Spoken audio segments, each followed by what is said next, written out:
ඔන්න මම බිව්වා කිසිම අවුලක් නැතුව. හරිම টොප් එකට තියෙනවා බොණ්ඩ වැඩි නෑ මේකේ බොහොම පොඩ්ඩයි තියෙන මේ පෙන ගතිය තමයි උඩට ඇවිත් තියෙන්නේ. රසම රසයි. Hi guys.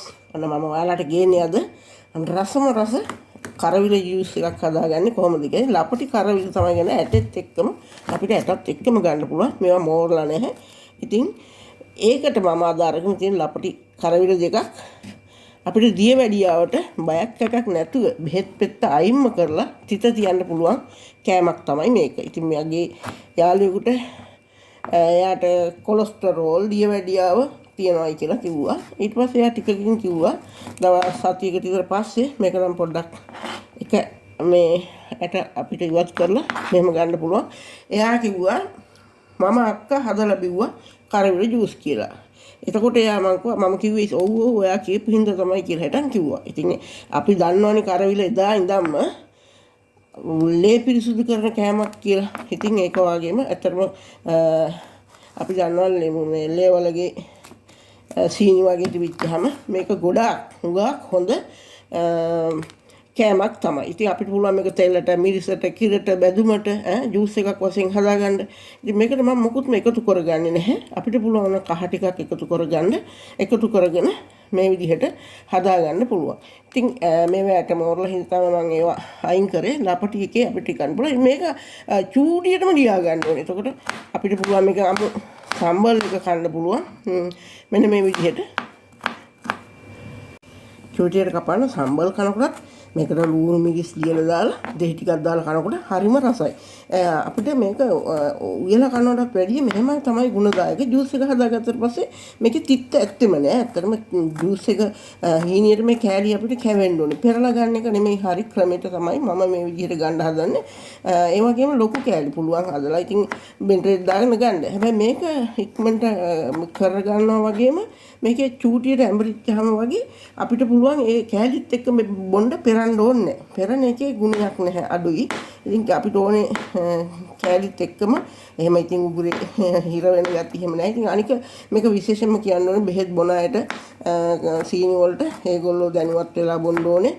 ඒ වගේම ගොඩක් සීනි තියන අයට බෙහෙත් ගන්න නැතුව ගොඩාක් තියන අයට මේක එක දිගට පුළුවන් දවස් 3ක් විතර බීලා දවස් 2ක් විතර නවත්තලා තව දවස් 3ක් විතර බොන්න. ඊට පස්සේ ඔයාලට පුළුවන් ඉතින් නෙල්ලි එහෙමත් බොන්න පුළුවන්.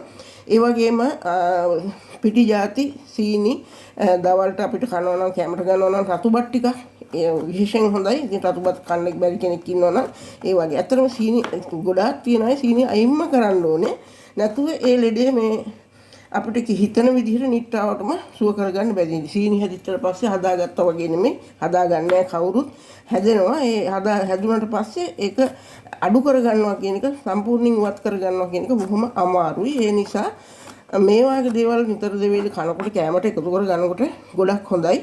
අද ඉතින් බහුතරයක් මේ ඉන්නේ හුඟක්ම ලෙඩවලගෙන් පිරිච්ච කට්ටිය කෑමෙන් හෝ මොකෙන් හරි වේවා. ඉතින් මම හැමදාම කියනවා වගේම අපි කෑමෙන් හදාගන්න හැදිච්ච ලෙඩ කෑමෙන්ම සුව කරගන්න ඕනේ. ඉතින් මම ඔයාලට මේක ජූස් එක හදලා අපි බලමු කොහොමද බොන්නේ කියලා. මේක සීනි හැදිච්ච කෙනෙකුටම කියලා නෑ. සතියකට දවසක් සෑම කෙනෙක්ම බොන්න පුළුවන් කෙනෙක් බිව්වල කමන්නේ. ඒ වගේම කොළපාට එළවලු කණ්ඩේපයි කියලා තියෙන කට්ටිය ඒව දැනුවත් වෙන්න ඕනේ ડોක්ටර් කෙනෙක්ගෙන් අහලා වගේ. ඉතින් අද මට මේ උණ ගැහිලා ඉන්නේ නැද්දි පොඩක් සෙමගතිය ඇවිස්සලා තියෙනවා.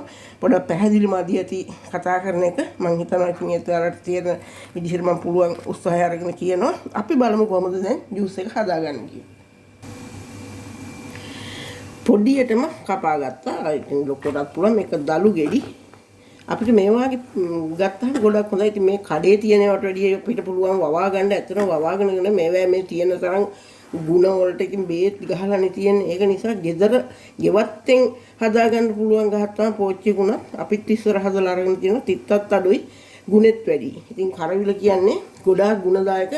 මම හිතන්නේ අනිත් දෙකට සම කරන්න පුළුවන් කියලා. අපි කට්ටිය හැමදේම බොනවා සීනි වලට කියලා නෙල්ලි බොනවා එක ಜಾති බොනවානේ. ඒ කොයි දෙයකටත් වැඩිය එකටම තියෙන හොඳම බීම තමයි මේ කරවිල බීම. ඉතින් ඇත්තටම දෙයක් කරනකොට අපි හුඟක් පරිස්සම් වෙන්න ඕනේ. එක ලෙඩක් සනීප කරගන්න ගිහින් අපි විවිධාකාර එකතු කෙරුවොත් දේවල් තව ලෙඩකට බලපාන. දෙහි එකතු කරගන්න පුළුවන්. ඒ වගේ දේවල් එකතු කරගන්න නැතුව මේ කරවිල පානය විතරක් දවස් කීපයක් බොන්න. ඇත්තටම බීලා බලන්න කොහොමද මේකේ තියෙන ಗುಣ බලදාව කියලා. සීනි අඩු කරගන්න හොඳම බේද. ඒ වගේම කොලෙස්ටරෝල් ලෙඩ ගණනාවකට හොඳයි. ඉතින් ගොඩක් ඔයගොල්ලෝ දන්නවා ලේ පිරිසුදු කරනවා. මාව මේ සියලුම දේවල් වලට ඔයාලට පුළුවන් ෆලෝ කරලා බලන්න ඔය වීඩියෝ වල කියලා තියෙන දේශීය වෛද්‍යවරු කියලා තියෙන ඒවා ෆලෝ කරලා බලලා මේ වගේ දෙයක් හදාන්න බොන්න. මේ ප්‍රමාණයට වතුර දාගන්න ඔයාලට පුළුවන් අඩු වැඩි කරගන්න.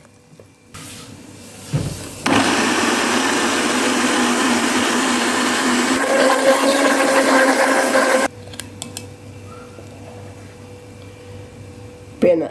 ඉතින් මේක කොටස් 3කට හැදෙනවා වීදුරුවට දාපුවාම. ඉතින් චූට්ටක් වෙන්න යන්තම් මෙන්න මේ වාගේ තියෙන පොඩි කැබිලි. ඒක බොන්න පුළුවන්. තවත් ඕනනම් ඔයාලට මේක හීනියටම ජූස් එක විදිහටම ගන්න පුළුවන්. එහෙම කැලි තියෙන එක තමයි මම නම් බොන්න කැමති. පොඩ්ඩක් තව අපි 3-4 දෙනෙක් ඉන්නවා. ඒගොල්ලන්ට ඇත්තට මේක මේ සීනිම ඕනේ නැහැ. නිරෝගී ඉන්න අය අනිවාර්යයෙන්ම අපි ලෙඩක් හැදෙන්න ඉස්සෙල්ලා මේ දේවල් පැණි රස කනවනේ අපි. ඒ පැණි රස කනකොට අනිවාර්යයෙන්ම අපි මේ විදිහට මේවා බොන්න ඕනේ සතියකට එක දවසක්වත්. අනිවාර්යයෙන්ම. පුළුවන් අය හැමෝටම නෙමෙයි පුළුවන් කෙනෙකුට මේ විදිහට හදාන්න බොන්න පුළුවන්.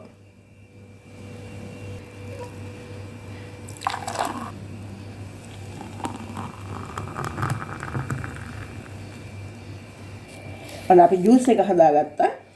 පෙන ටික වතුර ටික යටට බහලා තියෙනවා. කරවිල කෑලි පොඩ්ඩක් කෑලි වගේ හිටින්න. ඉතින් මේ විදිහට බොන්න පුළුවන්. ගොඩක් හොඳයි. මෙන්න මේ වගේ කෑලි තියෙනවා. තවත් මේක කරලා ග්‍රෑම් 150ක ප්‍රමාණය තමයි අරන් තියෙන්නේ. 3 දෙනෙකුටවත් ප්‍රමාණවත්. ගෙදර ඉන්න වෙලාවට කට්ටියක් එකතු වෙලා මේ වගේ ජූස් එකක් හදන්න බොන්න. මේක අමුතුම උගුරට අමුතුම රසක් දැනෙනවා. තිත්ත රස නෙමෙයි. ෆ්‍රෙෂ් එකට බීලම බලන්න.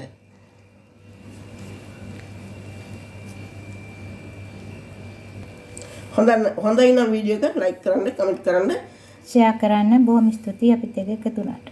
සබ්ස්ක්‍රයිබ් කරන්න.